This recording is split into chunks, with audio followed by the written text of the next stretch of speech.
Software ఉద్యోగాల పేరుతో మోసపోతున్న వారి సంఖ్య రోజురోజుకు పెరిగిపోతోంది. తాజాగా ఉద్యోగాల పేరుతో తమను మోసం చేశారని గుంటూరు కలెక్టర్ ఎస్పీకి బాధితులు ఫిర్యాదు చేశారు. హైదరాబాద్ కొండాపూర్ కేంద్రంగా పనిచేస్తున్న ఓ సాఫ్ట్వేర్ కంపెనీ ఉద్యోగాల పేరుతో తమను నిండా ముంచిందని కంప్లైంట్ ఇచ్చారు. 300 మంది నుంచి 2 లక్షల రూపాయలు వసూలు చేసినట్లు ఆరోపించారు. కంపెనీ నిర్వాహకులపై కేసు పెట్టినా పోలీసులు పట్టించుకోవడం లేదని బాధితులు చెబుతున్నారు. తమను ఆదుకోవాలని కలెక్టర్ ఎస్పీకు విజ్ఞప్తి చేశారు. కంపెనీ నిర్వాహకులపై కఠిన చర్యలు తీసుకోవాలని బాధితులు కోరారు. నా తరపు నుంచి కూడా 3 క్యాండిడేట్లు ఇచ్చాను. అదే కాకుండా నా తరపు నుంచి ఇంకా చాలా మంది అయ్యారు. వాళ్ళ తరపు నుంచి కూడా చాలా మంది జాయిన్ అయ్యారు. ఇక్కడ ఒక్కొక్కరు 2 లక్షల చొప్పున తీసుకున్నారు. నా క్యాండిడేట్లకి అయితే 2 నెలల శాలరీ పడింది.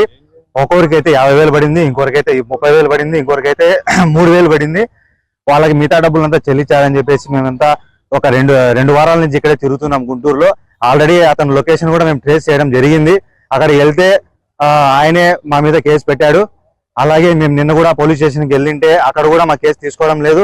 మేము ఎక్కడికి వెళ్ళినా కూడా వాళ్ళ సర్కిల్ పెద్దగా ఉంది కాబట్టి మేమేం చేయలేకపోతున్నాము. ఇక్కడ మొత్తం 6 కోట్ల స్కాము, 400 మంది జనాభా ఇది జరిగింది. హైదరాబాద్ లో కంపెనీ స్కైవేస్ సాఫ్ట్వేర్ మాదాపూర్ లో ఉంది. ఇది మాకి హైదరాబాద్ లో స్కైవేస్ సాఫ్ట్వేర్ అనే కంపెనీ పెట్టారు. అందులో అడ్మిన్ మేనేజర్, ఫ్లోర్ మేనేజర్ పోస్టులు ఇచ్చారు.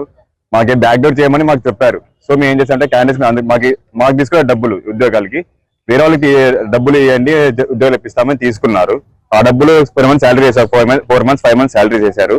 ఇప్పుడు ఆ క్యాండిడేట్స్ అంతా మా మీద ప్రెజర్ చేసి మీరే తీసుకున్నారు, మీరే పెట్టారు అని అంటున్నారు. కానీ నాగరాణి మరి ఆయన సతీష్ వచ్చేసి ఇక్కడ గుంటూరులో ఉన్నారు. ఆయన నైట్ పట్టుకున్నాం. పట్టుకుంటే మన పెద్ద కాదని పోలీస్ స్టేషన్ కి పిలిచికెళ్లారు. సదాశివ అనే పర్సన్ ఇప్పుడు వాళ్ళకి అదే వాళ్ళ కింద ఉన్నా అంటున్నారు. ఆయన